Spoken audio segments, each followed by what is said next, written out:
Hello, people. Welcome to the session. I am Rachita Sachdeva and I'll be taking your chemistry sessions. I hope you all are doing awesome, blossom. So, guys, today we are starting up with our second chapter, ka one shot, and that is matter around us is pure? Is really matter around us is pure? Let's find it out. So in this particular chapter, you'll be learning lot of terminologies, lot of definitions are there, and that makes it quite simple. Once you understand those basic definitions, it's easier for you to understand that particular concept. The good part here is that you'll get direct questions from this particular chapter. So as I've already discussed the syllabus with you all, now this chapter has been boiled down to these topics only. Mixtures ka separation of the mixtures technique has been deleted from your syllabus. So that boils down to these topics, which is pure substances and its types. Then we'll be learning about mixtures. Mixtures are also called as impure substance, but they are not literal impure. I will explain you how with the examples and its types as well. Difference between compound and mixture, this is quite important, and they do ask you directly for 3 marks to state a difference between compound and mixture along with the examples. Fourthly, we will also look into each and every term separately: solution, suspension and colloids. What is the difference in their properties, as well as what is the difference as what is the examples for solution, what are suspensions, how will you identify colloids and how they are different from that of solution and suspension. And there would be some numericals in this chapter, so I would request all of you to please keep your paper and pen handy. Those numericals are quite easy, but there are certain mistakes that children do commonly, and I will definitely point on to that as well, so that you won't repeat those mistakes in your exams. Cool. Cool. Chuck there for tail. Let's get ourselves started and solve a lot of chemical lota together. All right, guys. So now it's time for us to move on to the classification of matter. Now, this is quite easy part because some of it you have already covered in your chapter number 1. You know that matters are divided into 3 parts, or they are divided in 3 ways: solid, liquids and gas. So there are 3 states of matter that you have commonly learned, along with their properties and their intrigue differences also we have covered already. So by any chance, if you have missed that, so go and watch and revise your matter in our surrounding. So based upon physical state, matter is classified in 3 types, that is solids, liquids and gases. Gases are represented by G, liquids as small l and solid as S. Now, in this particular chapter, we will be moving on to the difference or classification of matter on the basis of chemical composition of matter.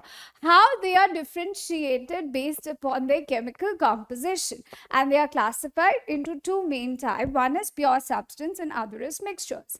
Now, pure substance are further bifurcated into different types, and similarly, mixtures are also bifurcated into different types. But before we jump on to that, we have to first understand what are these terms actually means. What is pure substance means here, or what is mixture means in this particular chemical composition. So to make this very simple, this is a flow chart which helps you to be organized and understand what exactly we are going to learn today. So matter are of 2 types, pure substance and mixture. That is on the basis of chemical composition. Okay? Now pure substance could be elements, could be compounds. Now what are elements? What are compounds? We will come to it one by one with examples. Moving on to mixtures. Mixtures could be homogeneous mixtures or heterogeneous mixtures, and you would love to know the examples here, because whatever examples we'll be learning today, you can relate it with your day-to-day life. So yes, this chapter also, it's quite relatable to your day-to-day life examples, so you will definitely going to enjoy it. Now moving on to pure substances. Pure substance is one of the type of matter, right? One of the type of matter, that is pure substance. Now pure itself means which is made up of only one type or one kind of matter, right? But in day-to-day life, what we see is if you're ordering ghee, so it's written pure ghee, right? Or if you're ordering any kind of edible stuff, so they write pure in front of that. But let me tell you guys, according to scientists, those are not considered to be as pure. Why? Let me tell you. So, pure here in chemical terms, in chemistry, pure means a substance that is made up of only one type or one kind of atoms or only one type of molecule. For example, if I talk about a glass of water, okay, a pure glass of water. So water will be having H2O, H2O, H2O molecules all over, right? It would be completely made up of H2O. That means that complete glass of water is made up of only one type of molecule here. That means it's a pure substance. Okay, let's take another example. We have 24 karat gold ka piece. Okay? If we can imagine anything. So let's say you have a complete bar of 24 karat gold. That means it consists of only gold particles, right? It consists of AU, AU, AU. AU is a symbol of gold. So that's made up of AU only. That means it's a pure substance made of only one type or one kind of atom or molecule is called as a pure substance. Now, let's say I have an iron rod with me. Okay? Now, that iron rod is made up of only iron. Only iron particles. There would be million of iron particles combining and give us iron rod or any iron object. So it's made up of only one type of substance, only one type of particle. So it makes it a pure substance. So I hope that is clear to all of you. Yeah. So taking an example, you can take either hydrogen gas, oxygen gas, water, sugar. In fact, whatever sugar we eat is made up of only sugar particles. There is no additives into that. So that is a pure substance. Common salt. What is common salt? It's namak. What is namak? That is NaCl. The one you eat at your home is made up of NaCl, right? Or if we talk about sodium chloride or common salt that we use in laboratories are a pure substance. Pure substance means it's only made up of NaCl. There would be nothing else added into it. That is a pure substance. All right. So now it's time for us to learn more about pure substances. Pure substances are further classified into elements and compounds. Now, what are elements? What are compounds? What is the difference between them? We will come to that one by one. Elements are also bifurcated into three types. That is metals, non-metals and metalloids. We were going to learn about their properties also along with the examples. So now I hope you understood what's a pure substance. Pure substance means which is made up of only one kind of atom or molecule, right? Or I could say simply one kind of particle or one type of particle it is made up of. It's a pure substance. Okay? Now, elements are the simplest form of pure substance. What does element mean? Something which is so simple and cannot be broken down further. So that is called as element. For example, metal like sodium. Okay? If I take sodium, how will I break it and make it a new substance? I cannot. It's already present in its simplified version and I cannot break it further to make it more simpler. Like gold. Now, what will I break into that? I cannot. Even if I break gold, that will still be gold. I will not be able to simplify it further. Similarly, if I talk about non-metals like hydrogen gas, so I cannot break it further. Hydrogen gas cannot be broken further into something new. because it will not exist. What do you think? If hydrogen gas is broken and form HNH, guys, hydrogen atom does not exist. Hydrogen exists as a molecule in a gaseous form, right? So in that way, we can say that they cannot be simplified further, and they are already in their simpler version, cannot be broken further. Those are called as elements. Now it could be either metals, it could be non-metals, or it could be metalloids. Okay? So elements is a basic form of matter which cannot be broken down into simpler substance by chemical reaction or by chemical means. Any which way, guys, you cannot break these elements because they are already in their simpler form. Cool? Cool. Okay. So as we discussed, elements are metals, non-metals, or metalloids. Now, looking at the metals here, what are metals? If I ask you to give me 5 examples of metals, will you be able to do that? Absolutely. Even if you look around yourself, you will find few examples of metal, whether it's gold, whether it's silver, copper in the wires, right? Platinum, aluminium. There are so many metals you are surrounded with. There are many other examples of metal like sodium, calcium, potassium, gold, iron, copper, silver, and so on and on and on. All of these are metals. Metals are lustrous. Lustrous bole to they are quite shiny. They shine. They have that bright surface which reflects light. That's called luster behavior, lustrous nature. Right? Second is malleable and ductile. What does ductile mean? Ductile means which can be turned into wire form. Metals can be easily stretched and turned into thin wires. For example, if we talk about metal earring, right, or gold earring, they can be turned into thin wires, right? That's ductility. Malleability is one of the property of metal. That means it can be converted into thin sheets like aluminium foil that we use in our kitchen, in our day-to-day life to pack food. So that's aluminium foil. Aluminium is a metal which can be turned into thin sheets. In fact, anyone who likes Kaju Katli here, just do let me know in the chat box. If you like Kaju Katli or Laddu, you might have seen that Kaju Katli is covered with a silver varak, right? They put a silver foil on it. Or on Laddus also, some of the people put gold varak on it.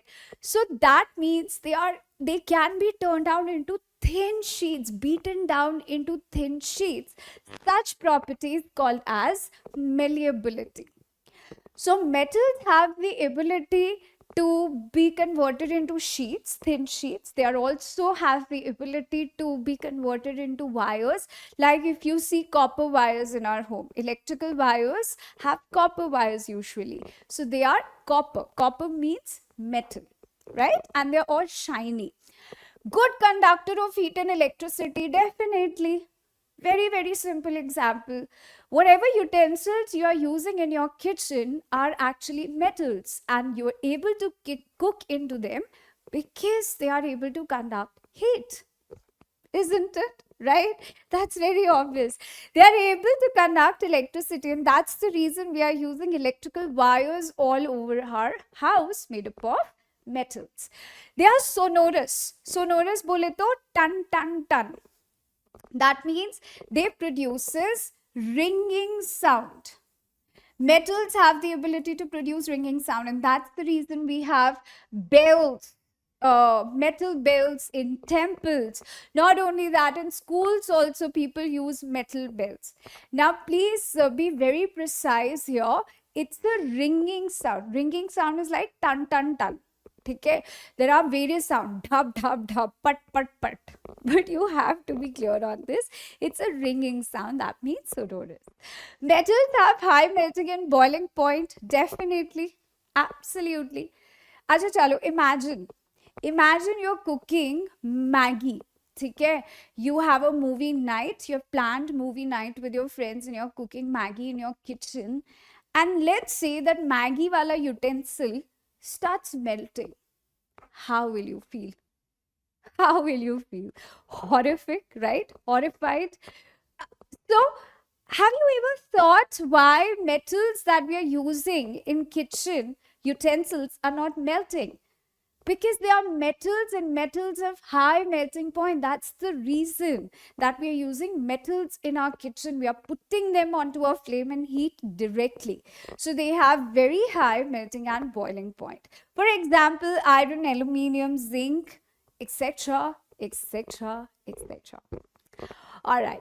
Now talking about properties of non-metals. Non-metals, on the other hand, is completely opposite of that of metals.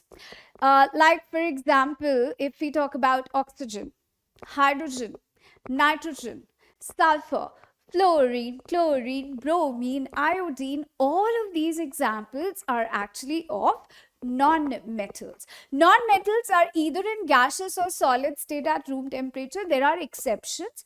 Lot of exceptions in metals also, non-metals also. Like for example, mercury is only one such one such metal which is liquid at room temperature.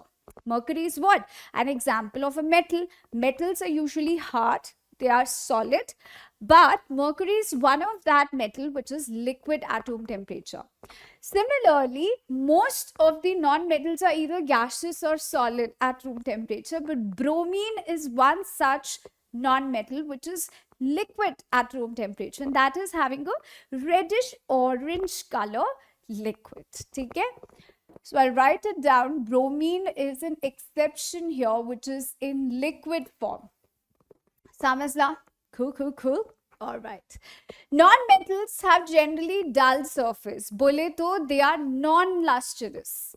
They are non-malleable. They are quite soft. Mostly poor conductor of heat and electricity. So almost all the properties are quite opposite from that of metals. Non-malleable means they cannot be converted into sheets. Non-ductile, bole to they cannot be converted into wires. Non-sonorous means they cannot produce any kind of ringing sound. Definitely. How can gases produce ringing sound? How come solid like sulfur powder? This is an example given here, which is sulfur. Sulfur is present in a powderous form. Yellow colored chips, you will find a small thin chips. It can be broken very, very easily. And you cannot produce any ringing sound from that. They are dull. That means they are non-lustrous. They have low melting and boiling point. So non-metals are also elements which are a pure substance, cannot be broken further because they are present into its simplified version. Samajla, I hope that is clear. Now it comes to metalloids. Now, most of you always have a doubt. Ma'am, we've always heard about metals and non-metals. We have learned since grade 6. But what are metalloids now? Metalloids are in between of metals and non-metals. That means metalloids are those elements which have the intermediate property of metals and non-metals. They show property of both metals and non-metals are called as metalloids. They are solid. Metalloids are solid like metal. Okay? They are having lustrous appearance. That means they show this property as metal but not as much as metals. They are lustrous, but they are not quite lustrous as compared to exact metals. Okay? Metalloids are brittle and easily broken, which is the property of a non-metal. So now as you can see, they show property of metals also, like a lustrous nature and solid. They also show a property of non-metals, like they are easily brittle, can be broken easily. Okay?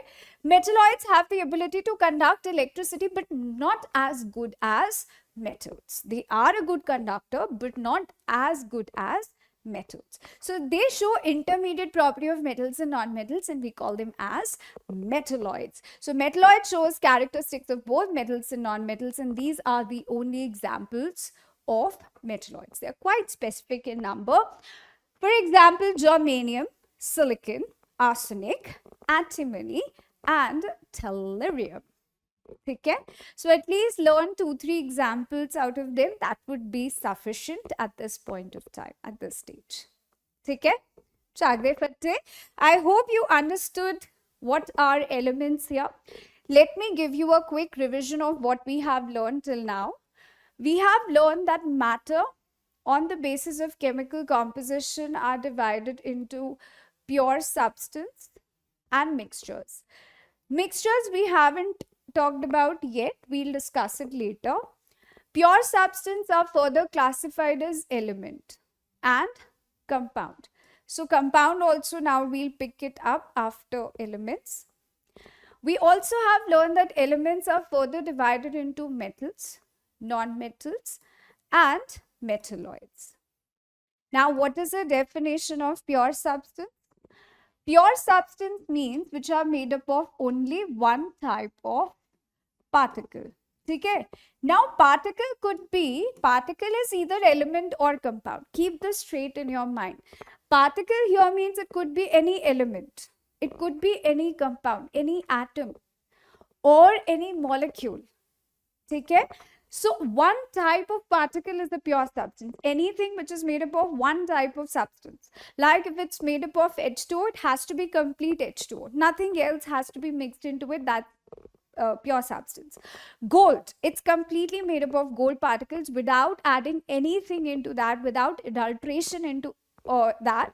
That is a pure substance. Okay. So elements means something which is already in its simpler form. Simpler form cannot be broken further. Cannot be broken further or cannot be simplified further are called elements. For example, metals. Metals cannot be broken further. They are already in simple form. Non-metals like oxygen, fluorine, bromine, hydrogen, nitrogen, etc., etc. Metalloids you've seen, germanium, arsenic and so on. They are also in their simplified version and cannot be broken down further. Samajla? I hope that concept is clear. Okay. Moving on to compounds now. Compound is also one of the type of pure substance. So now what is the difference between element and compound? Let's have a look here. Compound is also pure substance containing two or more elements. Two or more elements. Please have a look here. Chemically combined together. Chemically combined together means if I take an example of water. Water is a compound. Why? Because hydrogen and oxygen have been chemically combined together, created this new substance which is a compound. Like hydrogen gas reacts with oxygen gas, that gives you water. Two or more elements. Hydrogen is a non-metal. Okay? Non-metal is an element. Oxygen is a non-metal which is also one of the element. So when two or more elements combine together and gives you a new substance, chemically combining together means they are making a bond. They are creating a new substance. That means chemically combining. Chemically combining means we are creating new bonds and that creates a new substance. New substance means water will have entirely different properties from hydrogen and oxygen. What does a new substance here means? New substance which is created will be definitely having different properties as compared to their elements from which it is made up of. Like, let me give you a simple example here. Oxygen helps in combustion. Right? Combustion बोले तो आग लगा देंगे है ना? So oxygen helps in combustion, supports combustion, whereas water बुझाओ combustion, वो आग बुझाता है. Right? I hope you understand this difference. So water helps to reduce fire, whereas oxygen supports combustion. So there is a huge difference in their properties here. I hope that's clear. In a fixed proportion by mass. What does that mean? Now, compound will always have a fixed proportion. This particular formula cannot be changed. Water means H2O. It will not be H2O2. It will not be HO2 according to your mood. No, this is fixed. We cannot change it. Like carbon reacts with oxygen that form carbon dioxide. So your two different elements combine together and gives you a new substance. This new substance is compound. Okay? Carbon dioxide has a different property as compared to carbon and oxygen.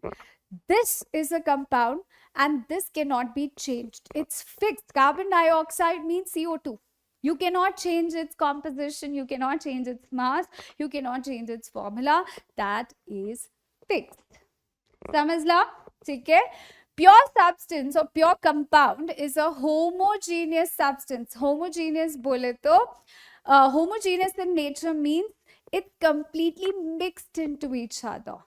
For example, if hydrogen and oxygen combine together, water will be equal everywhere. You will not find hydrogen somewhere else, oxygen somewhere else. You cannot see them separately.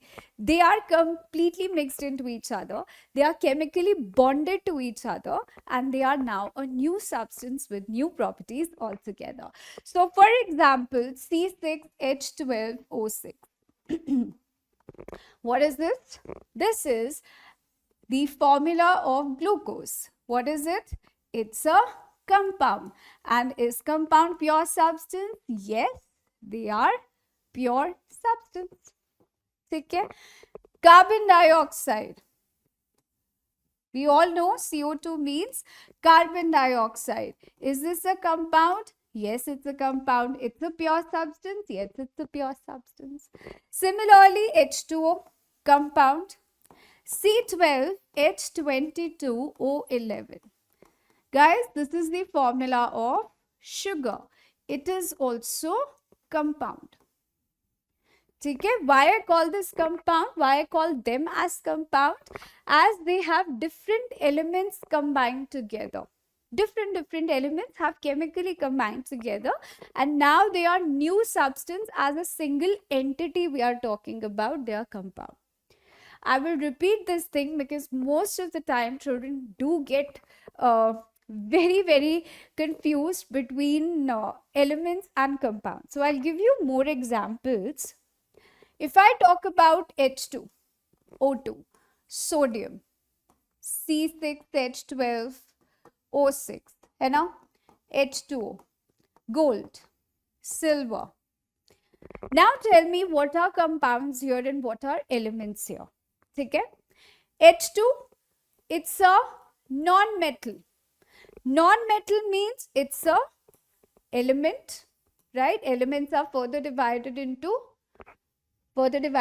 metals, non-metals and metalloids. Now O2. O2 is also a non-metal. Okay?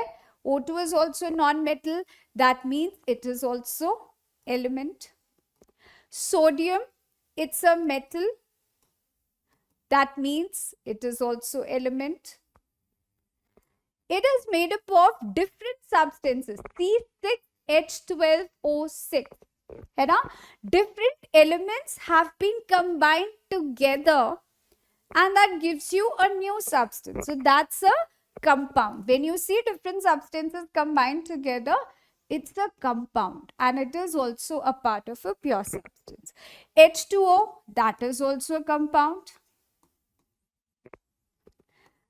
Au, that's an element. Why it's element? Because it's a metal. Metal are a part of elements.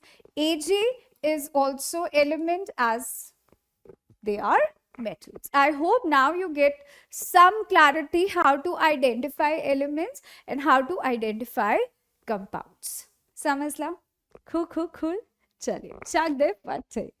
Let's move on to our next part, that is types of compounds. Now, this is something which is not given in your NCERTs, but I would like you to at least have an idea about types of compounds. That is inorganic and organic compounds. What are inorganic compounds? Obtained from non-living sources like carbon dioxide, common salt, which is sodium chloride. These are all inorganic. Organic means which comes from nature, right? From the term itself, you're able to identify, right? For example, if we go and buy organic pulses, nowadays there are so many shops selling organic stuff. That means it comes straight from nature without any adulteration of pesticides, insecticides. So, organic compounds obtained from living beings such as plants and animals are called as organic compound, which includes alcohol. Alcohol comes from fruits, right? Sugar comes from sugar cane. Ethane, methane, that's something new term, but you will definitely going to understand about this in your higher grades. Methane, I can definitely give you an idea because you've learned about a gobar gas. Gobar gas, I suppose you heard this in your grade 6th, 7th, yeah? So gobar gas is a natural gas, and that's nothing but it's methane. You'll learn more about these compounds, their structures, about their reactions once you go on to your grade 10. For now, you have to just remember what are the types of compounds. It could be inorganic, it could be organic. And let me give you one number also. You cannot even imagine, guys, there are billions of compounds available in nature. So many compounds in our nature, most of them has actually been discovered, and scientists have already worked upon them. There are a lot of reactions which have been studied on them. So there are a lot of compounds in nature, and you will be learning about some of them in your grade 10. Now let's learn about the characteristics of compounds. We've already learned properties of metals, non-metals, metalloids. That was a part of elements. Now it's time for us to at least learn the basic properties and characteristics of compounds. We all know that compounds means when elements, two or different elements combine together chemically, that creates a new substance. That new substance is nothing but it's a compound. So properties of compounds are different altogether from the elements which is formed. I also give you an example where water is made from hydrogen and oxygen, right? Hydrogen and oxygen has their own properties, own set of properties. But once compound is created, it has its own set of properties which are completely different from that of the elements it is made up of. Constituent of compounds cannot be separated by physical method. That means if you just want to separate water into hydrogen and oxygen, you want to take out hydrogen and oxygen from water, you cannot just simply do it by filtration or by any other physical technique. You have to go through a chemical process, chemical method to take out hydrogen and oxygen separately from it. Like water can give you hydrogen and oxygen back, and you require electricity for that process and a complete chemical procedure. For that, you need a proper setup where you'll have a tank where there would be electrodes connected into it. So that process is called as electrolysis of water. Electrolysis of water, it's a chemical method to separate hydrogen and oxygen from water. That you will be learning in your grade 10 in detail. So you don't have to worry about these terms right now. The only thing that you need to focus here is that they cannot be separated easily. You have to go through a proper chemical procedure to separate compound into its elements back again. Formation of compound always involves some energy changes. So these are the basic properties, characteristics of compound. Now coming on to mixtures. So before we jump on to mixtures, again, let me give you a quick revision of what you have learned till now. Matter. Now please tell me quickly, matter divided into pure substance and mixture. Okay? Pure substance are further divided into element and compound. Okay? Now what are pure substance here? Pure substance made up of one type of particle. Now particle could be either compound or element. Elements are further divided into metals, non-metals, metalloids. They are all pure substance. What are elements? Cannot be broken further. That means they are simpler form. What are compounds? Compound means when elements combine together chemically. Okay? When they combine together chemically. Once there is a chemical combination that results into a new substance. Okay? That results into a formation of new substance. That new substance is nothing but a compound. Okay? Compounds cannot be separated by physical method. You require proper chemical techniques to separate a compound into its different elements. Compound properties would be completely different from that of the elements it is made up of. So these are the basic properties of compound. Now coming on to mixtures. Now as you look on screen, there is one image placed here, that is mixture namkeen. How many of you like it? Do let me know in the chat box. So we always have some favorite things in a complete mixture ka namkeen. I love peanuts. So anytime I can pick out peanuts and eat. You might have something else which you like and you always pick that up and eat first, right? I hope you all agree me on this. So mixtures are also called as impure substance, but they're not literal impure, guys. It's not impure that you cannot eat, you cannot touch. No.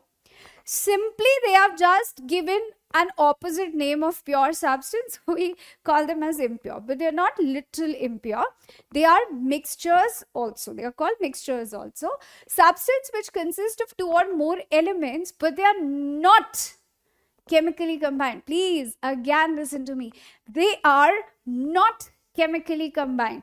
They are physically combined in any proportion. Any proportion bole to, physically combined bole to, let's say I go to a local namkeen shop, okay, and there are different namkeens kept. I can customize my own mixture namkeen, okay. So if I like peanuts more, I would like that person to put peanuts more.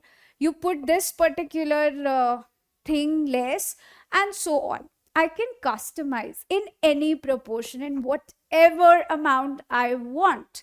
They are physically combined. Physically combined means that will not turn into a new substance.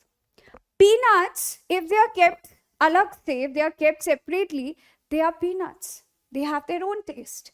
Even after mixing up into a namkeen mixture, they have their own properties intact. Let me give you another example. Fruit chart. Now, if I like something, I'll ask to put it more. Okay? I like oranges. I like grapes, so I'll put them more. But if I don't like apple, I put it in a small amount. So I can add them in any proportion. But the properties will be intact. Apple will not show the properties of guava, and guava will not show the properties of strawberry. So that means they are physically combined together. There is no chemical bond which is created. There is no new substance which would be formed. There would be no new properties that will come out. That is when we call them as mixtures. Samajla? So guava has their own properties even if it's separately kept or if it's into a bowl of a fruit salad. Similarly with other fruits. So such are called as mixtures in any proportion. Physically we are combining them. It could be more than one element or compound. You can mix compound with elements also here. Fine. So mixtures can be separated by physical method. Physical method just like hand picking. Now, let's say your parents have given you a bowl of fruits. So, if they come to me, I will like chupke se take out apple ka pieces out. So, I can hand pick. Physical method to separate. Now, similarly, if I like peanuts, so I'll pick peanuts and eat. So, that's a hand picking method to separate them. So by simple physical methods, we can separate these mixtures. For example, seawater, mineral soil, air, sand and salt, sugar and water, salt and water, etc. Now, there are different types of mixture. One is homogeneous mixture and other is heterogeneous mixture. To understand them, it's quite simple. Homo means same or uniform. Okay? Whereas, obviously it's ulta, hetero means different or non-uniform. For example, if I talk about homogeneous mixture, where every particle is completely and uniformly mixed together, that is called as homogeneous mixture. Particles are completely dissolved into each other. They have a uniform composition throughout. Like if I mix salt into water and it's completely mixed, so my first sip of water would taste similar to that as the last sip of water, right? So that means those particles of salt and water have been completely mixed into each other. They have a uniform composition throughout. Such are called as homogeneous mixture. Another example, ink into water. If I put even one drop of ink into water, the complete water after some time will turn into same color. It will be not like, okay, top color will be different, darker, and a lower color would be different and lighter. No, it will not work like that. So entire glass of water with one drop of ink also, or with two drops of ink also, will have a similar, same uniform composition throughout. That's homogeneous mixture. Samajla? So homogeneous mixture means which have a uniform composition throughout. Particles are not visible with our naked eyes. You cannot identify sugar into water once it's dissolved. You cannot identify salt in water once it is dissolved until and unless you taste it. Right? So particles are not visible by your naked eyes. You cannot separate them by filtration technique.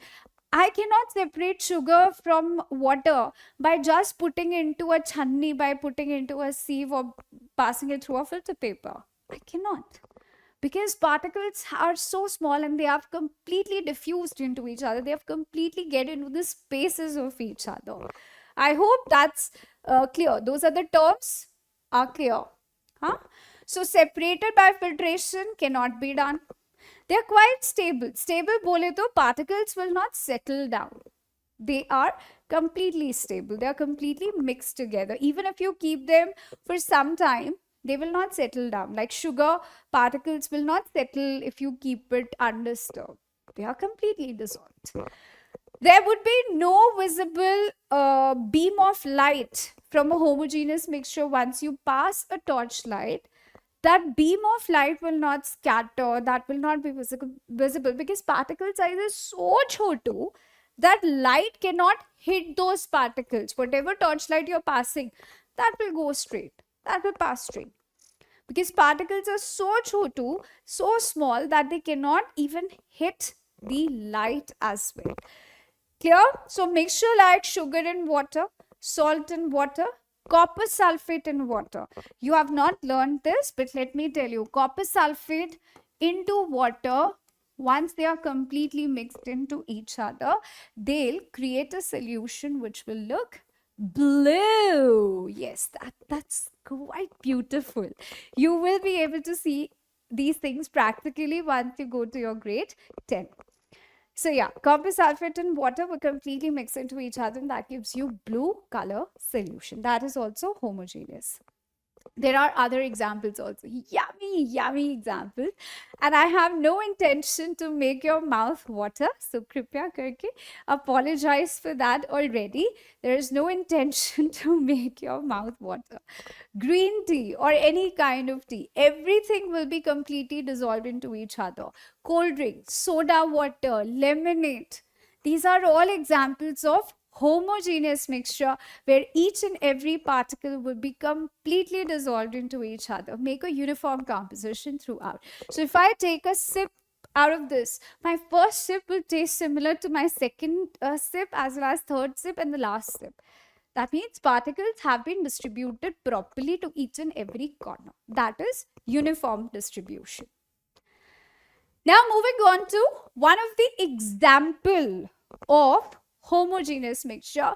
Most of us do not focus on this part, guys, but it's quite important, not only just for your grade 9 but also for your higher grades, or if you're planning to give competitive exams, either Olympiad, also questions do fall from this particular topic. So that's why I'm focusing on this one as well.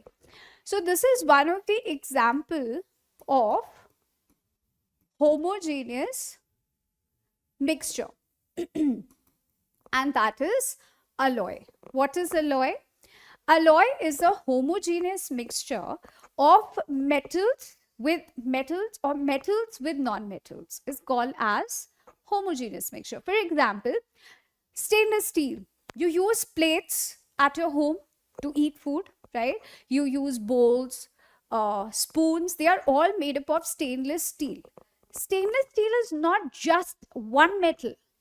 It is a mixture of metals. It is a mixture of 3-4 metals and non-metals together, and they're homogeneously mixed. You cannot pick one metal out of stainless steel. You cannot say, oh, I can look this particular metal in stainless steel plate. Oh, I can find this particular metal in stainless steel plate. No, that's not possible. So alloy is one of that example of homogeneous mixture, which is once formed, it's permanent. You cannot separate it. You cannot bring it back again. समझला? ठीक है? So meaning of term alloy here means substance formed by homogeneous combination of 2 or more metals or metals with non-metals. That is called as alloys. Non-metal cannot be homogeneously mixed. It's metal with metals or metal with non-metals. Okay? That is when we call them as alloys. For example, brass. Brass is the mixture, homogeneous mixture of 2 metals, which is copper and zinc. Where are brass used? For decorative items, for fitting purposes, for door handles, etc., etc. We use brass. Bronze, we all know bronze medal, है ना? So bronze is actually a mixture of copper and tin. Tin is symbolized as SN. That's a symbol of tin. So once these two metals are homogeneously mixed together, that is solidified at room temperature, cooled down at room temperature, and that gives you bronze. Solder. So have you ever heard soldering of wires, soldering of electrical wires? If you have any engineer at home, you can definitely ask them. If it's your brother, sister, or your parents, ask them. Have you ever soldered wires? Have you ever used soldering machine? They definitely would have used them practically in engineering. So do ask them. Soldering means they join electrical wires together by a help of solder, which is a mixture of tin and lead, which is a mixture, homogeneous mixture of tin and lead. Stainless steel. Stainless steel. Is there a difference? Do let me know in the chat box. There is a difference? Come on, guys. That's a very, very nice question. Difference between steel and stainless steel. Chalo. Take help from your parents also. Ask them. Is there a difference between steel and stainless steel? Do let me know in the chat box. Okay. Answer is yes. There is a very minute difference between steel and stainless steel. So guys, whatever utensils you have at your home, like spoon or fork or plates, cutlery items usually, they are all stainless steel. They are not steel. Why? Steel has a slight tendency to get rusted, to get deteriorated, whereas stainless steel has a huge life. It does not get deteriorated that easily. Steel is a homogeneous mixture. Steel steel is a homogeneous mixture of iron and carbon. One metal along with non-metal, they are homogeneously mixed. That is called as steel. So mostly we use them in pipes and all. That is steel. What is stainless steel? Stainless steel, it is the homogeneous, excuse me.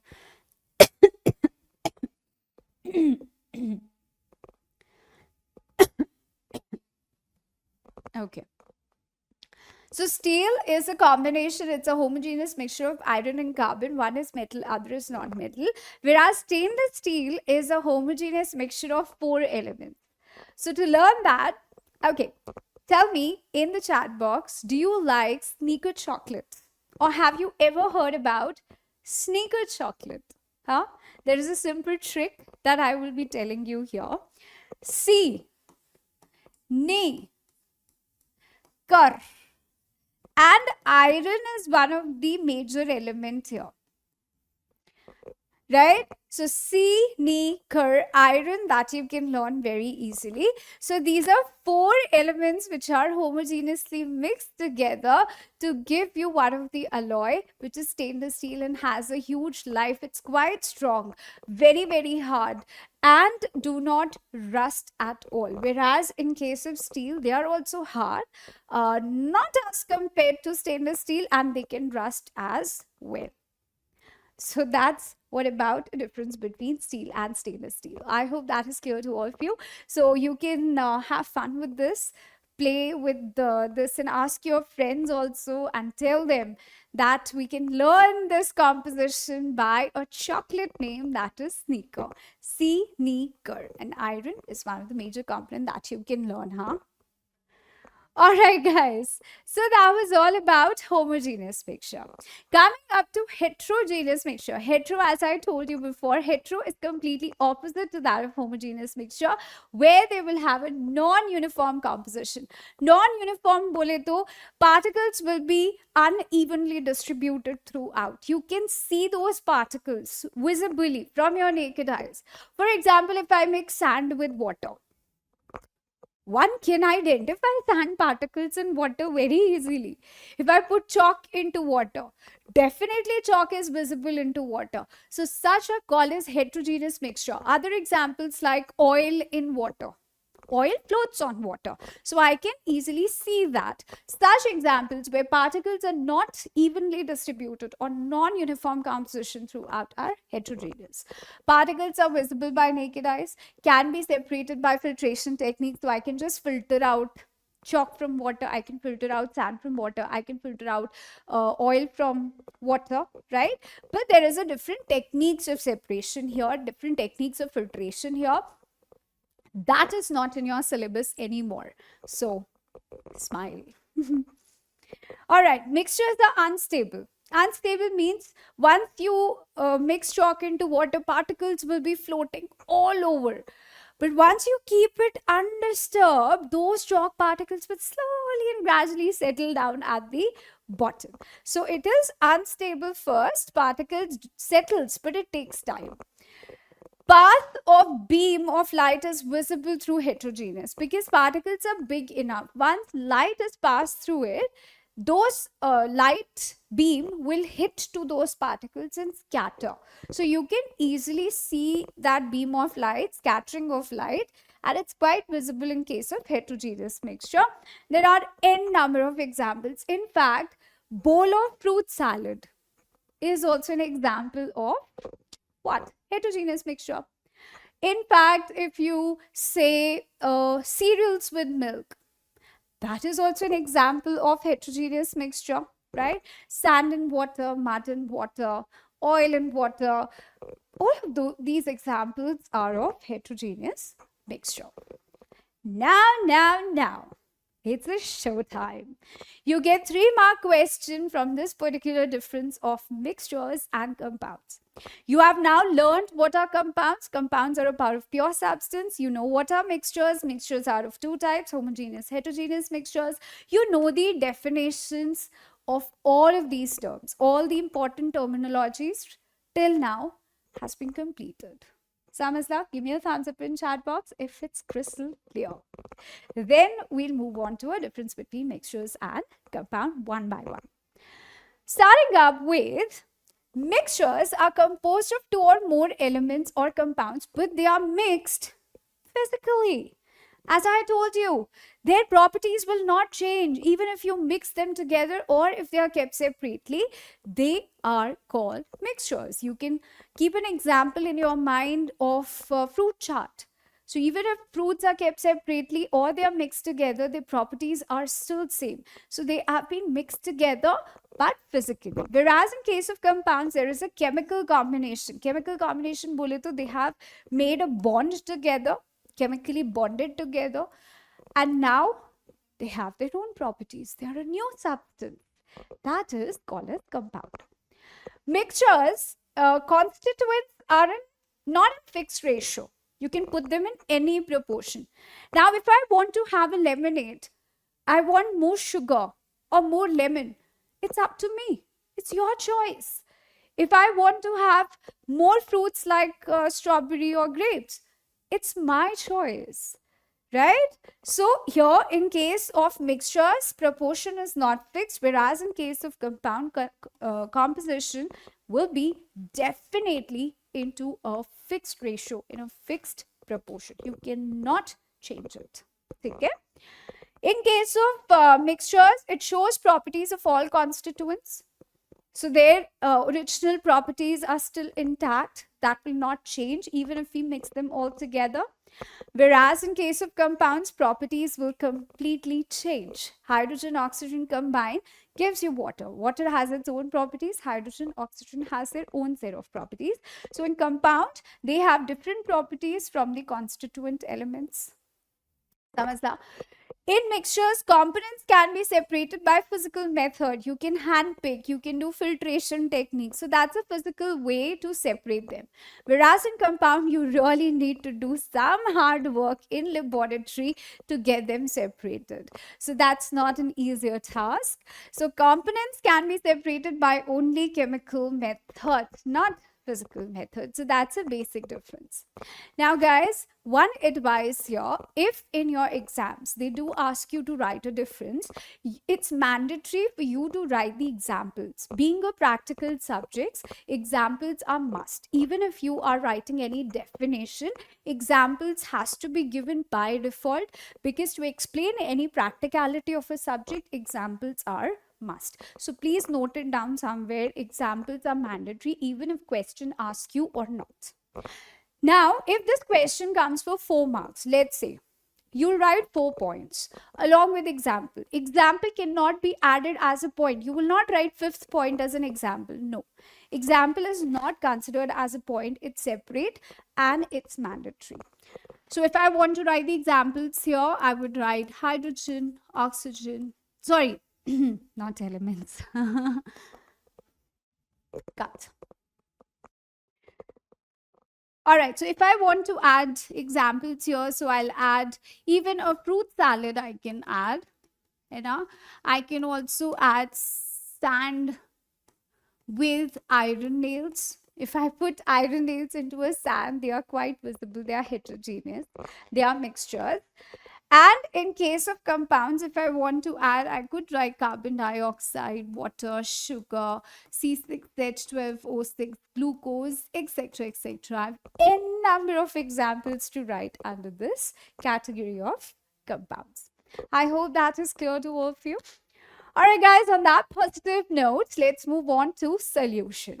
Now, one by one, I will be explaining you what's the difference between solution, suspension, and colloids. And there would be more terminologies and definitions coming your way along with numericals. So please keep your pen and paper handy. Chaliye. So now, what is true solutions? True solutions can also be named as solution, guys. Simply, you can tell them as solutions rather than writing a full term true solution. That's more than enough. Okay? So solutions are homogeneous mixtures. In simple term, I can say homogeneous mixtures are solutions. Solutions are homogeneous mixtures. So homogeneous mixture means what? What does that mean? Where they have a uniform composition throughout. Particles will be completely dissolved into each other, like sugar in water or salt in water, right? Those were the examples of homogeneous mixture. Solutions are the same. Solutions also means when things are completely dissolved into each other. Now, what are these things dissolved into each other? Solution are made up of two components here: solute and solvent. In simple words, we can say that solution is equal to solute plus solvent. Now, what does solute means? Solute means the substance present in smaller amount or smaller quantity, whereas solvent is the one present in larger or higher amount or quantity. For example, if I tell you sugar in water, है ना? Sugar in water. So definitely water will be in larger amount and sugar would be in smaller amount for them to get completely dissolved into each other. Once they are dissolved, they are called as solutions. So sugar would be in smaller amount, that would be considered as solute here, and water will be considered as solvent. Okay? Now if I say another example, alcohol in water. So which is your solute, which is your solvent? Which is your solute, which is your solvent? Alcohol would be added in smaller quantity and water would be in a larger quantity. Huh? No one is Sida here. Everyone knows this. So this will be considered as solute and this would be considered as your solvent. Another very important example which is commonly asked in your paper is tincture of iodine. Tincture of iodine. Now, what does this tincture of iodine means? If you get hurt and you go to doctor for dressing, they put the dark maroonish blackish color solution. So once I got hurt here, so I need a dressing, urgent dressing. So what they used, they cleaned it. They used a maroonish blackish color, very liquidy solution using a cotton. They dabbed it and then they did further procedure. So that solution, which is antiseptic, is tincture of iodine. So tincture of iodine is made up of which solute and solvent? With solute and solvent. So such questions are asked in your paper very frequently. So tincture of iodine, see, one of the antiseptic which is even used in movies also. You might have seen in some cheesy Bollywood movies where heroes and all putting alcohol on their body if they got a cut or any bruise. So what they'll do? They'll just open a bottle and start pouring on that thing because it works as an antiseptic. Now whole India knows about it that alcohol is an antiseptic. Okay, so alcohol will be here used as the solvent. Tincture of iodine. Iodine here will be used as solute. Okay, so we put little amount of iodine and more amount of alcohol, which works as an antiseptic here, and that gives you tincture of iodine. So iodine is a solute and alcohol here is the solvent. Samajla? So that is completely dissolved into each other. That's called as solution or a true solution. Homogeneous mixtures are solutions. Solutions are homogeneous mixture. Particle size. Now, in case of true solutions, okay guys, that's wrong. Less than 1 nanometer. Particle size in case of solution is less than 1 nanometer. Size of particles is so small, so chotu, that it's not visible through our naked eyes. In tincture of iodine, we cannot see iodine or alcohol separately. In alcohol with water, we cannot see separate layer of water or alcohol alag alag. No, we cannot see that. So that means they are homogeneous. They are completely dissolved into each other. Particle size is so small that it cannot be seen with naked eye. So that particle size is actually less than 1 nanometer. What is this? NM? NM here means nanometer. Okay, it's a unit written as nm. As I've discussed, cannot be seen with naked eyes, cannot be separated by filtration. Now you tell me, how can you separate alcohol from water once they are mixed? You cannot filter and separate them. So that's again a solution. Solute particles do not settle down and solution is stable. So once sugar is dissolved into water, it will not settle down. That's solution. So they are quite stable. Particle size is 2 less than 1 nanometer and they will not settle down once you keep them undisturbed. Next property, particles do not scatter beam of light. So particle size is so chota, so small that light cannot hit them and scatter. So those are the major properties of true solution or solution, and you have to learn all of them. Please do not miss it, especially on the particle size. It's quite important. Now, these are some important terminologies related to solutions. Solutions are further divided into two types. Actually, three types, but two are in your syllabus, but I will explain you all three. One is saturated solution. Second is unsaturated solution. And there is third type, which is called as super saturated solution.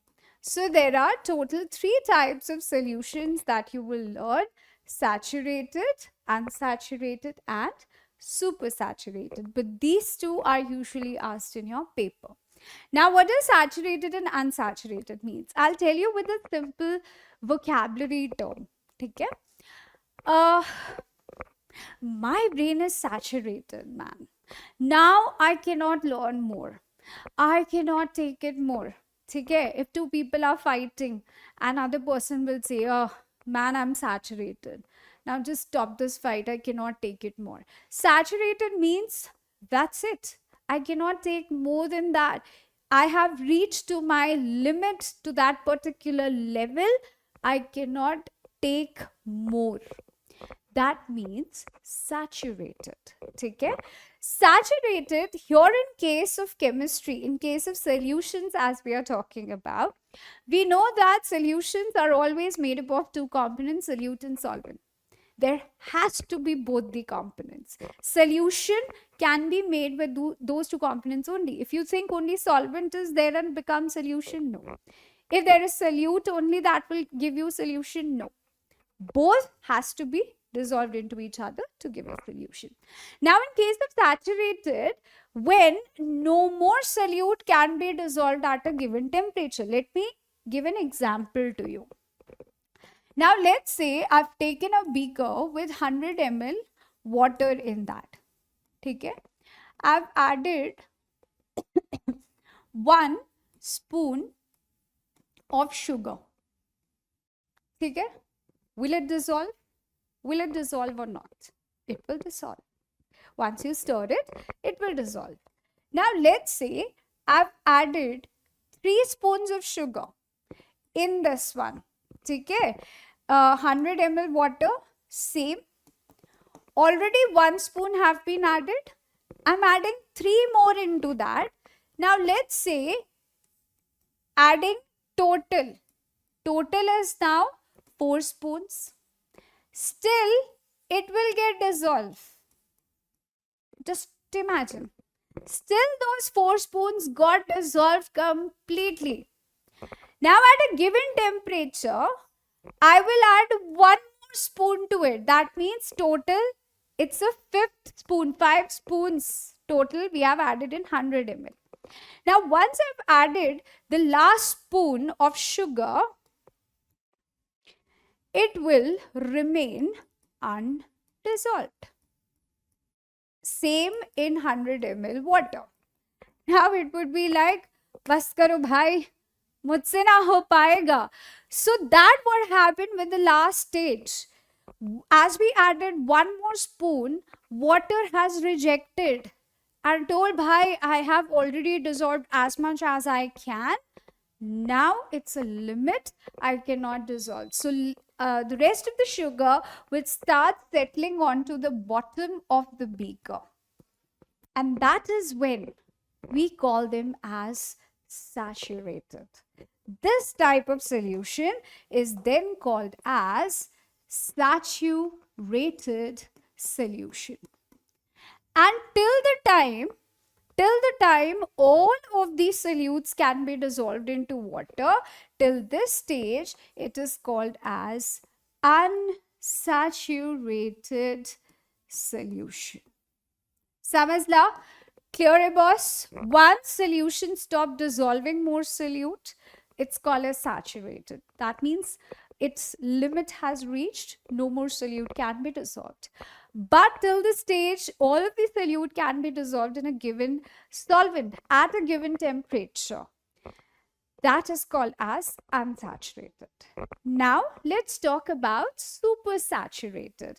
Now, what is supersaturated here means? Let me give you an example. Let's say we have again 100 ml of water, okay? And there is some sugar already undissolved kept into water, okay? Let's say that 5 spoons have been added. Total of 5 spoons of sugar have been added into water and it got undissolved. That 1 spoon, last spoon, cannot be dissolved. Saturated solution right now. Rest of the sugar undissolves into water and settles at the bottom.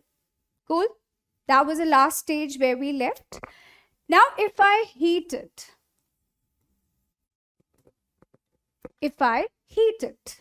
will it get dissolved? Yes or no?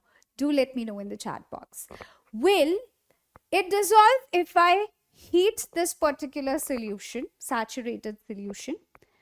Will this 1 teaspoon of sugar will dissolve, which is undissolved right now? Yes, it will. So with the increase in temperature, solubility increases. Now question is, while I'm heating this saturated solution, this extra 1 spoon can be dissolved while heating. Now at the same point of time, if I add 2 spoons of sugar again, if I add 2 spoons more, will that dissolve? Absolutely yes, it will dissolve. As I told you, heating increases the solubility effect. Temperature increases, solubility increases. They both work directly proportional to each other. Like I give you a simple example. While you're making a tea, what do? Think about it.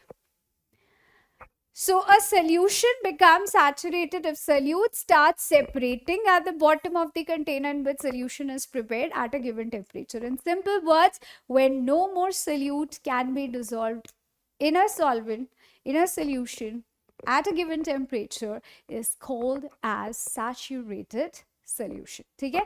That's a different definition for saturated, but what you have learned earlier is an easier definition. This one, when no more solute can be added at a given temperature, is saturated. Okay? Now, what does solubility means? Solubility means when maximum amount of solute dissolved into a saturated solution. That is called its solubility. When a maximum amount of solute can be dissolved at a given temperature in a saturated solution is called as its solubility. Simple terminologies, you have to learn these definitions as it is. Now, chai. Okay. So let's prepare a tea here. As we were discussing earlier, how to convert saturated to unsaturated, or how to dissolve sugar from a saturated solution by heating it. As we discussed, as temperature increases, solubility also increases. For example, if I'm making a tea, sugar dissolved into it would be quicker as compared to sugar that you dissolved at a room temperature. If I ask you to make a lemonade, and for lemonade I ask you at a room temperature, I'll give you lot amount of water, and you started dissolving sugar into that. You need to stir it a lot. You need to stir it a lot to dissolve. But same amount of sugar can be dissolved very easily, quickly, if you heat it. Right? So that's a day-to-day life example. And why after heating solubility increases? Simple fundi, boss. No rocket science. Temperature increases. Kinetic energy increases. Diffusion increases. You remember this? You've learned it in chapter 1. Matter in our surrounding. If temperature increases, kinetic energy. Bole to, random motion of particles will going to increase, and once motion increase, diffusion, intermixing of particles will increase, and that leads to increase in solubility. As simple as that. All of these terms are connected to each other. I hope that is clear to all of you. Shakde Fateh. Alright guys, solubility of a substance varies with temperature. Saturated solutions, once heated, dissolve more of solute. At that point, we call them as supersaturated. As compared to saturated solution, once they are able to dissolve more solute as compared to saturated, that's time we call them as supersaturated. Alright, on that note, now we have touched to the topic where numericals were going to start. Ready? Very steady flow. You don't have to worry about numericals. You don't have to be scared from them. I know there would be little maths here, but it would be a simple straight math. In fact, questions also come straight away. They don't make complex questions. So it would be a straight formula based questions. Okay? We'll practice. We'll solve some questions in the class itself. Concentration of solution. Now, as we are talking about solutions a lot, we have discussed about solutions a lot, like true solutions. In that, we have seen saturated solutions, unsaturated solutions, supersaturated solutions. Now, what is concentration of solution means?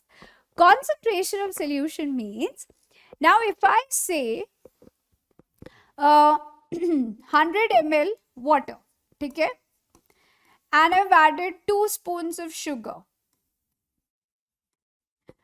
one more beaker, this is first case, this is second case. I have same amount of water here, same amount of solvent here, and in this case I'm adding 5 spoons of sugar. Now there is no rocket science here. Everyone can tell, even bacha can tell which is more sugary. First case or second case. Same amount of solvent. Solute ka quantity has changed. Which is more sugary here? Which is more sweeter here? Second case. So we can say this is more concentrated. This is more concentrated. That means it is having more amount of sugar into that. So that means concentration of a solution is depending upon the amount of solute that we are adding. Concentration of a solution depends upon the amount of solute that you are adding. What is solute? Solute is the one which is present in smaller quantity, and solvent is the one which is present in larger quantity, right? So concentration of solution is the amount of solute present in a given amount of solution. How much amount of solute you are adding into a given amount of solution, that will decide the concentration of the solution. Samajla? Clear hai boss? Okay. Now, concentration of solution is calculated with the amount of solute divided by amount of solvent. But question comes in a form of percentage. They ask you a percentage of concentration of solution. How? There are different methods to calculate here. One, mass by mass can be written as m by m percentage. Okay? Mass by volume percentage. And last is volume by volume percentage. Now, which particular method you have to apply will depend upon the question that has been asked to you. Now, I'll tell you the formulas. If I want to calculate mass by mass percentage, okay, we are calculating concentration of solution. What we are doing? We are calculating concentration of solution. Okay? Now, to calculate mass by mass percentage, as you know, concentration of solution is calculated as amount of solute divided by amount of solution. Now, this amount could be in form of either grams or it could be in a form of volume also. Okay? Amount can be in any unit here. So, if I want to calculate mass by mass percentage, so what I write? Mass of solute.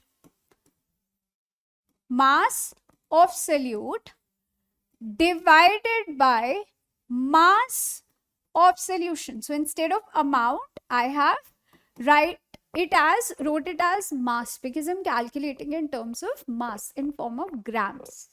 Okay? Into 100. Why 100? Because we are calculating in form of percentage. Simple. Samajla? Yeah. Second, if I want to calculate in form of mass by volume percentage, then it would be mass of solute divided by volume. Mass by volume. Volume of solution into 100. Thick. Third, volume by volume percentage is equals to volume of solute divided by volume of solution into 100. Now, which formula to be applied? That will be told to you in the question itself. That hint would be provided to you in the question itself. Sometimes questions give you directly. Calculate mass by mass percentage, calculate volume by volume or mass by volume percentage. That makes your job quite easier. Okay? Now, what are the points you need to remember? What are the points that you need to remember here while solving? You should always have an idea about which one is a solute in question. Okay? In question, while you're solving your numericals, these are the points that you need to focus on. What is your solute in that question? Solute means the one which is present in smaller quantity. Which particular substance will be considered as a solvent in a question, or whether they have given you solution only. They might not give you solvent. They might directly give you solution. So that again depends from question to question. So you have to read those questions clearly, properly to understand which formula needs to be applied. Now, meanwhile, I'll also help you with the points that you make common mistake with. Okay? Let's start solving this particular question. Read it carefully. Calculate the concentration in terms of mass by volume. Now, the best part here is they have already asked you directly mass by volume. So, we know the formula here. Formula is mass by volume is equals to mass of solute divided by volume of solution. Now, while you are solving the numericals, you have to mention the formula because formula has a separate marking. So, if you don't write formula, you lose 1 mark there. So, first thing first, write the formula. What they are asking you, calculate the concentration in terms of mass by volume percentage of solution containing 3 grams of potassium chloride, 75 ml of potassium chloride. Solution. Potassium chloride solution. 3 grams of potassium chloride in 75 ml of potassium chloride solution. Now, what does that mean? They have given you the ml of solution only. So, volume of solution is already given. KCl is a solute here. You are adding KCl into water. That gives you KCl solution. right? So this is your solute. They have given it in grams. That means a mass of solute has already been given to you. You just have to substitute these values and you're done and dusted. Okay? So what is given? What is given? Mass of solute. This is how you will present your answer.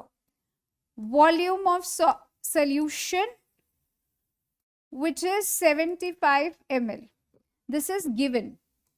Now, M by V percentage is equals to mass of solute 3 divided by 75 into 100. Now, please calculate this and let me know the answer in the chat box. Tell me the answer in percentage in the chat box. I will come there in the chat box and like your comments if the answer is correct. As simple as that. Okay? So if you solve this, if you give a right answer, I will like your comment there. All right. On that positive note, let's move on to our next question. A solution contains 50 ml of ethyl alcohol and 450 ml of water. So water here is definitely a solvent present in larger quantity. Ethyl alcohol is nothing but it's consumable alcohol. That is your solute. Okay? Calculate the concentration of solution in terms of volume by volume percentage. They have again given you. So what is given? Given is solute ka volume, which is 50 ml. They have given solvent ka volume as 450 ml. Now, please mind it, guys. Here comes the common mistake that you do. Now, while you are writing the formula volume by volume, we write volume of solute divided by volume of solution into 100. Okay? Now, the most common mistake you people do, 50 by 450 into 100. How many of you honestly thought about it? Tell me. How many of you honestly thought about substituting 50 divided by 450 into 100? We'll get the answer. Stop right there. Stop right there. Now look on the screen. It's solution. It's not solvent, guys. We all know that solution is actually a mixture of two components, that is solute and solvent. Okay? And in question, they have just given you a solvent. You have to make it a solution. And how will you make it a solution? By adding 450 with 50. 450 plus 50 into 100 will give you a correct percentage of volume by volume. Samajla? Clear hai, boss? That's the most common mistake you do. Once I used to check the papers, I find these mistakes more frequently. That's a silly mistake. Restrict yourself doing that. Okay? Volume by volume percentage, solute given. Solvent is not your solution. Solution will be a solute plus solvent, which is 50 plus 450 into 100. Again, I would love to see the answers in the chat box. I will definitely comment like that if it's correct. Chale guys, it's time for us to move on to suspension. Solution is done. Solution was the longer part. Suspension and collider, chotu. Now, suspension means where particles are suspended all over. What does suspension as a term means? When particles are suspended all over. Suspended means they are moving and you can see them. Like chalk into water. Those particles of chalk are suspended in water, in that solution.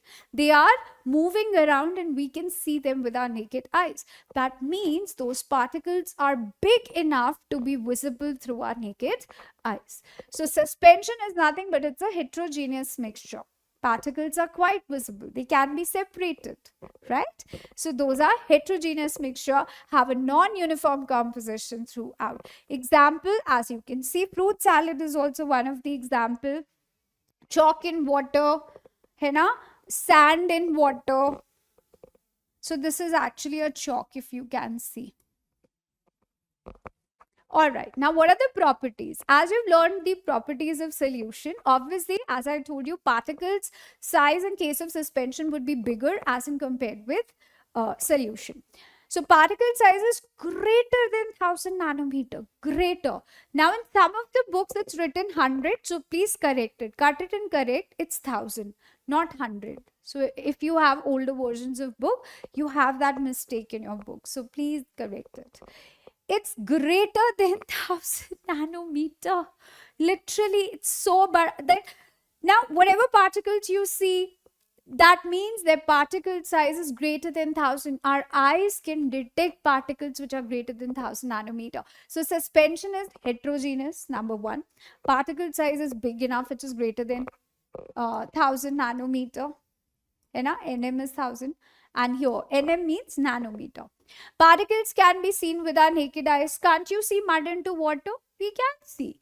Can't you see salad, fruit salad in every fruit in it? We can see. Solute particles can be separated by filtration technique. Yes, chalk can be separated by filtration method. Mud can be separated by filtration method very easily. Solute particles settle down and that's unstable. As I told you, chalk particles are suspended into water, but if you keep it undisturbed, if you keep it for some time without disturbing it, those chalk particles will settle at the bottom after some time. That's one of the property of suspension. They scatter beam of light. They scatter beam of light means if chalk particles, as these particles are big enough, light particles will hit it and will scatter. Such effect is called as Tyndall effect. This is one of the beautiful effect, beauty of nature. Now imagine you are standing into a dense forest and through that canopy of tree you see that one beam of light coming and scattering. Can you imagine that? It's so beautiful, right? Like this. And if light entering in your room, you can see that beam of light and scattering. So that hits to the particles and scatter. That is the effect called as Tyndall effect. So in fact, if we pass any torchlight through a suspension, that will going to scatter. That will definitely give you a Tyndall effect. So Tyndall effect, when a beam of light pass through a solution, not colloidal, colloidal also, but in case of suspension we talk about. In case of suspension, the particles scatter beam of light and a path become visible in that particular solution is called as Tyndall effect. Now, same thing will happen in colloids also. I'll come up with examples there. But now we are focusing on the suspension part. Now talking about colloids. Colloids somewhere lies between solutions and suspensions. Blood. Blood is a colloid. Milk is a colloid. Guys, you have no idea how many colloids we are surrounded with. In fact, the pumic stone that we use at our home, like in bathrooms and all, if you scrub your feet and all, we use pumic stone. That is also colloid. Butter, your hair gel, that is also colloid. So there are a lot of colloids we are surrounded with, but we have no idea. In fact, butter that we eat at home is a colloid. Colloid solutions are heterogeneous, but you would think about it. Ma'am, in milk, we don't see different particles like suspended in it. How come it be heterogeneous? We cannot see a non-uniform composition. How can that be heterogeneous? So in blood, we cannot see RBCs, WBCs, and platelets floating around with our naked eyes. How can they be heterogeneous? So that's a tricky trick to our eyes. So guys, colloids fool our eyes. They seems to be homogeneous, but they are actually heterogeneous. That is colloid. Colloid literally fool our eyes because particle size here is between 1 to 1000 nanometer. So it's in between solution and suspension.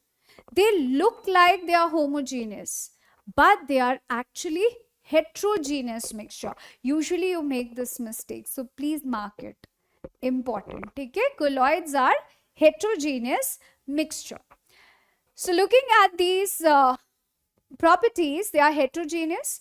Particle size is in between 1 to 1000 nanometer. Particle size is between 1 to 1000. That means that the in between of solution and suspension cannot be seen with our naked eyes. As I said, in blood, RBCs, WBCs, platelets cannot be seen with our naked eyes.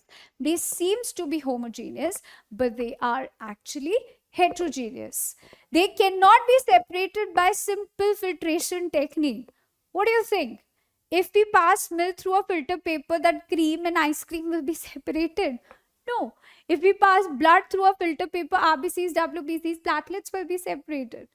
No, that's not how it works. So there is a different technique for that called as centrifugation. But, as I told you before, separation techniques of mixtures are not in your syllabus anymore. So we are not going to touch this topic, but only for your information, I'm telling you this particular technique.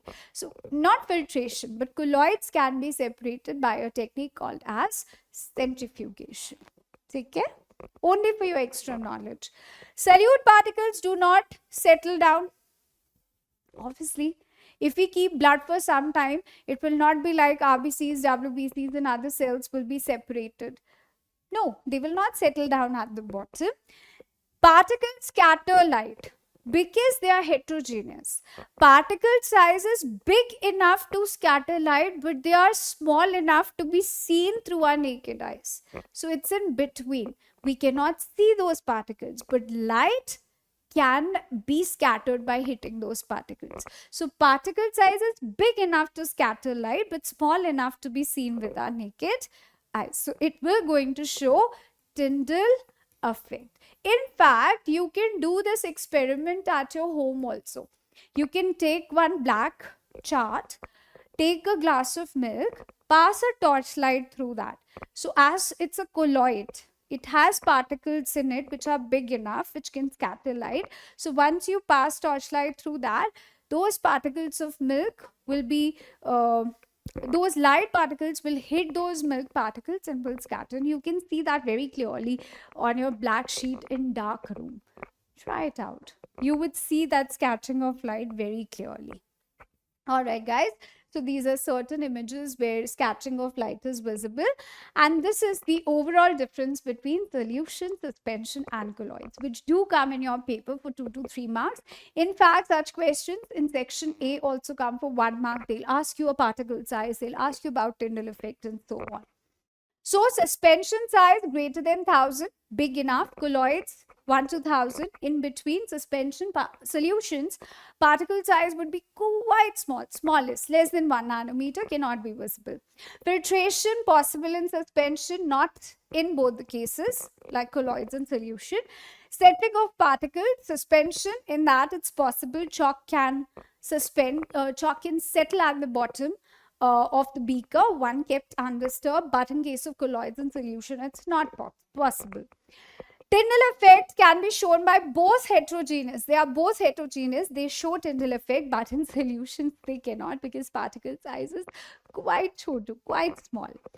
Diffusion, suspension के अंदर they do not diffuse. They do not intermix. That means they are heterogeneous. They show uneven distribution of particles, which are clearly visible. In case of colloids, diffuse slowly. This seems to be homogeneous to us, but they are not. So they diffuse slowly, whereas in suspension, they diffuse very rapidly. Tyndall effect is again, okay, that's repeated, that's okay. It's shown by suspension and colloids, but not by solution. Nature, if we talk about, as we have discussed before, these two are heterogeneous. Colloid seems to be homogeneous, but they are heterogeneous, whereas in case of solution, they are completely homogeneous. That means particles are uniformly distributed throughout and they seems evenly. That's homogeneous. I hope that is clear to all of you. So we have covered all the topics starting from what is matter, ठीक है. And in matter, we have seen on the basis of chemical composition, it's divided into pure substance and mixtures. ठीक है. Pure substance are further divided as elements and compounds. And we have seen the definitions with example for both of them. Elements are further divided into metal, non-metal, and metalloids with all the properties and examples. Compounds are different from that of elements. Compounds are the ones where two or more elements combine together but chemically. In case of mixtures, there are of two types, homogeneous and heterogeneous. Okay. Now, homogeneous are solutions with their own set of properties and examples. Heterogeneous, we have suspensions and colloids. Okay. They are heterogeneous with again a different set of properties that we have learned along with examples. All right, guys, now it's a homework time. So brass is a dash. It's a compound element, homogeneous or heterogeneous mixture. That's a very, very simple question, and I would love to see your answers in the chat box. I hope today's session is clearly understood. Each and every topic we have covered in detail. Alloys ka part, I told you that it's quite important. It's one of the example of dash that you have to fill it in the answers today. So guys, that's a very nice and motivating quote I found. Success is a sum of all efforts repeated day in and day out. You will not going to get success in one day. So if you leave some topics, some chapters, and you think, oh, that's easy, we'll read it by the end or before the exam starts. No, that's not how it works. If you want to excel and if you have to stand out from the crowd, you have to do a lot of hard work, revise, and revise, repeat it day in and day out, because success doesn't come in a shortcut. So I hope you will revise these sessions. You can fast forward it, revise it again and again. As this is a one shot, you can have a look on these kind of videos before you go for your paper. That would going to help you a lot. So that was it from my side, guys. I hope it was enjoyable session for you. This is me, Rashta Sachdeva, signing off. Take care, stay safe, stay happy always, and फिर मिलेंगे चलते चलते. Bye. Take care.